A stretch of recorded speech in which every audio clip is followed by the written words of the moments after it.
Salam sejahtera Malaysia, terima kasih kerana menonton video-video dalam channel ini.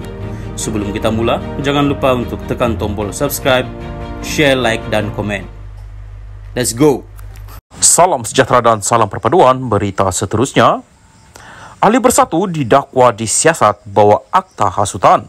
Berita penuh, polis didakwa menyiasat seorang anggota Bersatu di bawah akta hasutan 1948 kerana berkongsi hantaran yang mengkritik tokoh veteran DAP Lim Kit Siang di media sosialnya. Timbalan Ketua Biro Perundangan dan Perlembagaan Syah Liana Abdul Latif mendakwa polis dari Bukit Aman telah ke Pulau Pinang untuk menahan individu tersebut. Dia berkata anggota polis diberi arahan untuk menahan dan reman Ketua Penerangan Sri Kandi Muda Bersatu Pulau Pinang, Nur Hanani Abu Hassan, untuk beberapa hari. Nur Hanani yang mengandung 7 bulan turut didakwa di bawah Akta Komunikasi dan Multimedia 1998 CMA. Semua peranti miliknya, termasuk telefon dan komputer riba, dirampas dan polis telah mengambil alih akaun media sosialnya yang kini dipantau.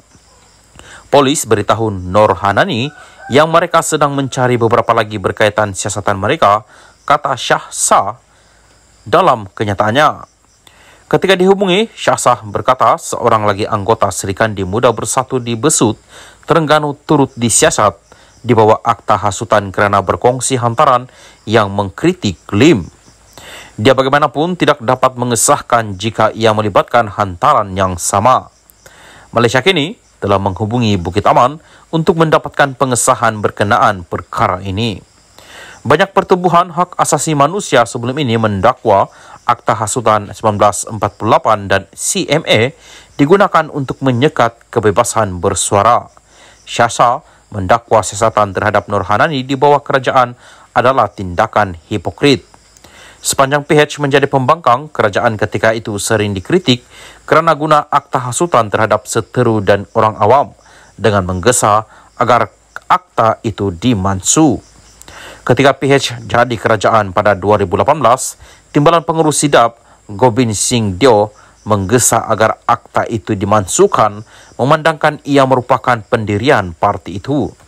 Kenapa dia dan rakan-rakannya dalam PH berdiam diri sekarang? Soalnya, Syah turut mempersoalkan jika kerajaan pimpinan PH hari ini telah bertukar nada berhubung akta hasutan dan kini menggunakannya terhadap pembangkang dan para penyokongnya. Salam sejahtera dan salam perpaduan kepada seluruh rakyat Malaysia. Berita panas hari ini bertajuk RM42 juta kecil, Zaid minta Anwar bebaskan Najib. Berita penuh, bekas Menteri Undang-Undang Zaid Ibrahim menggesa Perdana Menteri Anwar Ibrahim untuk membebaskan bekas Perdana Menteri Najib Razak demi rakyat. Katanya, jumlah RM42 juta iaitu nilai dalam kes rasuah SRC International yang Najib disabit bersalah hanyalah perkara kecil berbanding kes lain dalam negara. Kehadapan Perdana Menteri, anda perlu ubah fikiran tentang Najib demi rakyat, biarkan dia bebas. Dalam pilihan raya negeri akan datang ini, kerajaan Madani perlu menang. Anda perlu jadi Perdana Menteri untuk beberapa tahun lagi, ciap Zaid hari ini. Zaid berkata UMNO kini dalam keadaan lemah dan hanya Najib yang mampu membantu parti itu menang dalam PRN yang akan diadakan di 6 negeri nanti. Sudah tentu, dia sudah didapati bersalah. Tetapi dalam scheme of things, RM42 juta adalah small change. Lagipun mulai sekarang, rasuah adalah perkara yang sudah berlalu di bawah kepimpinan anda yang tegas dan bersih. Tiada siapa boleh kata anda berlembut dengan rasuah jika mengampuni Najib, katanya lagi. Dear PM, you have to change your mind about Najib. For the sake of the people, let him free. This coming election, Madani needs to win. You need to be PM for a few more years. UMNO is weak. Only Najib will help you win. Sure, he was found guilty, but in the scheme of things, 42 million. Zaid kemudian memberitahu Malaysia kini bahawa dia hanya menyatakan RM42 juta dalam kes bekas Perdana Menteri itu adalah lebih kecil berbanding kes-kes rasuah lain yang melibatkan ratusan juta atau malah berbilion ringgit.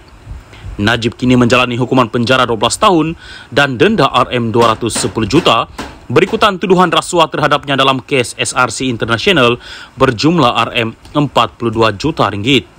UMNO sebelum ini telah membuat permohonan agar bekas Perdana Menteri itu diberi pengampunan diraja. Anwar yang turut menganggotai lembaga pengampunan telah menjelaskan setiap individu yang disabitkan bersalah ada hak untuk mendapatkan pembebasan dengan memfailkan permohonan dengan lembaga itu. Bagaimanapun, dia berkata pengampunan adalah hak mutlak yang di-Pertuan Agong. Salam sejahtera dan salam perpaduan kepada seluruh rakyat Malaysia. Berita panas malam ini bertajuk LHDN serbu rumah Hamzah. Berita penuh. Lembaga Hasil Dalam Negeri LHDN dilaporkan telah membuat serbuan ke rumah Ketua Pembangkang Hamzah Zainuddin di Damansara, Kuala Lumpur. Ketika dihubungi, sumber yang dekat dengan kepimpinan Bersatu mengesahkan serbuan itu. Serbuan dibuat semalam, kata sumber kepada Malaysia kini. Terdahulu, laporan The Star dan Free Malaysia Today memetik sumber sebagai mendakwa LHDN mengadakan serbuan di rumah Hamzah. Namun, The Star melaporkan serbuan diadakan pada pagi semalam, manakala laporan Free Malaysia Today menyatakan ia dibuat malam semalam. Menurut laporan The Star, serbuan dibuat ekoran dakwaan cukai pendapatan yang tak dilaporkan. Akhbar itu memetik sumber sebagai mendakwa yang Hamzah berada di rumah ketika serbuan dan fail serta dokumen berkaitan akaun dan pemilikan aset telah dirempas. Sumber yang dekat dengan Hamzah dipetik berkata ia merupakan tindakan bermotifkan politik oleh pihak berkuasa memandangkan pemimpin Bersatu itu sentiasa merekodkan cukainya. LHDN tidak menyatakan secara terperinci sebab serbuan sama ada berkaitan cukai melibatkan syarikat atau projek tertentu atau tidak. Hamzah yang masih menunggu dokumen dari LHDN katanya, Malaysia kini telah menghubungi Bersatu dan pemimpin Bersatu untuk mendapatkan pengesahan dan komen berhubung perkara ini.